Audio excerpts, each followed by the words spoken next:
ಇನ್ನು ಮಂಡ್ಯಕ್ಕಾಗಿ ಸಂಸದೆ ಸುಮಲತಾ ಪಟ್ಟುಡಿದಂಥ ವಿಚಾರಕ್ಕೆ ಸಂಬಂಧಪಟ್ಟಂತೆ ಜೆಡಿಎಸ್ ನಾಯಕರು ಕೂಡ ಈಗಾಗಲೇ ಪ್ರತಿಕ್ರಿಯೆಯನ್ನು ಕೊಡ್ತಾ ಇದ್ದಾರೆ. 22ರಂದು ತೀರ್ಮಾನ ಅಂತ ವಿಜಯೇಂದ್ರ ಹೇಳಿದ್ದಾರೆ. ನಮಗೆ ಯಾವುದು ಅಂತ ಬಿಜೆಪಿ ಹೈಕಮಾಂಡ್ ಹೇಳುತ್ತೆ, ನಮಗೆ ಯಾವುದು ಅವರಿಗೆ ಯಾವುದು ಅಂತ ಹೇಳುತ್ತೆ, ಅಂದರೆ ಅವರ ಕ್ಷೇತ್ರ ಯಾವುದು ಅನ್ನೋದನ್ನು ಹೇಳುತ್ತೆ.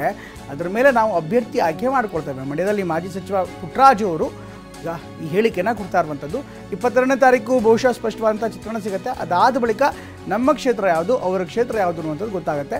ಅದರ ಆಧಾರದ ಮೇಲೆ ನಾವು ನಿರ್ಧಾರ ಮಾಡ್ತೀವಿ ಅನ್ನುವಂಥ ಮಾತನ್ನು ಹೇಳ್ತಾರೆ. ಈಗಾಗಲೇ ಸುಮಲತಾ ಅವರ ಹೇಳಿಕೆಗೆ ಸಂಬಂಧಪಟ್ಟಂತೆ ಈ ಒಂದು ವಿಚಾರವನ್ನು ಅವರು ಮುಂದಿಟ್ಟಿದ್ದಾರೆ.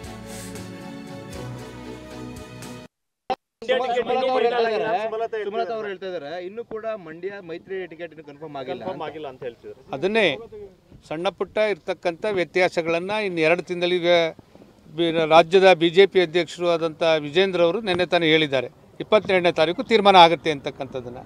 ಮತ್ತು ನಾಳೆ BJP ಪಕ್ಷದ ಹೈಕಮಾಂಡೇ ತೀರ್ಮಾನ ಮಾಡಿ ಹೇಳುತ್ತೆ ಯಾವ್ಯಾವ ನಮಗೆ ಯಾವುದು ಅವ್ರಿಗೆ ಯಾವುದು ಅಂತೇಳಿ. ಅದರ ಮೇಲೆ ಅಭ್ಯರ್ಥಿಗಳನ್ನು ನಾವು ಆಯ್ಕೆ ಮಾಡಿಕೊಂಡು ಒಕ್ಕೋರ್ಲಿಂದ ನಾವು NDA ಅಭ್ಯರ್ಥಿಗಳು ಗೆಲ್ಲಲಿಕ್ಕೆ ಕೆಲಸ ಮಾಡ್ತೀವಿ. ಸುಮಲತಾ ಅವರು ಹೇಳ್ತಾ ಇದ್ದಾರೆ ಇನ್ನು ಕೂಡ ಮಂಡ್ಯ ಮೈತ್ರಿ ಟಿಕೆಟ್ ಕನ್ಫರ್ಮ್ ಆಗಿಲ್ಲ ಅಂತ ಹೇಳ್ತಿದ್ದಾರೆ. ಅದನ್ನೇ ಸಣ್ಣ ಪುಟ್ಟ ಇರ್ತಕ್ಕಂಥ ವ್ಯತ್ಯಾಸಗಳನ್ನು ಇನ್ನು 2 ತಿಂಗಳಿಗೆ ರಾಜ್ಯದ BJP ಅಧ್ಯಕ್ಷರು ಆದಂಥ ವಿಜೇಂದ್ರ ಅವರು ನಿನ್ನೆ ತಾನೇ ಹೇಳಿದ್ದಾರೆ. 22ನೇ ತಾರೀಕು ತೀರ್ಮಾನ ಆಗುತ್ತೆ ಅಂತಕ್ಕಂಥದ್ದನ್ನು. ಮತ್ತು ನಾಳೆ BJP ಪಕ್ಷದ ಹೈಕಮಾಂಡೇ ತೀರ್ಮಾನ ಮಾಡಿ ಹೇಳುತ್ತೆ ಯಾವ್ಯಾವ ನಮಗೆ ಯಾವುದು ಅವ್ರಿಗೆ ಯಾವುದು ಅಂತೇಳಿ. ಅದರ ಮೇಲೆ ಅಭ್ಯರ್ಥಿಗಳನ್ನು ನಾವು ಆಯ್ಕೆ ಮಾಡಿ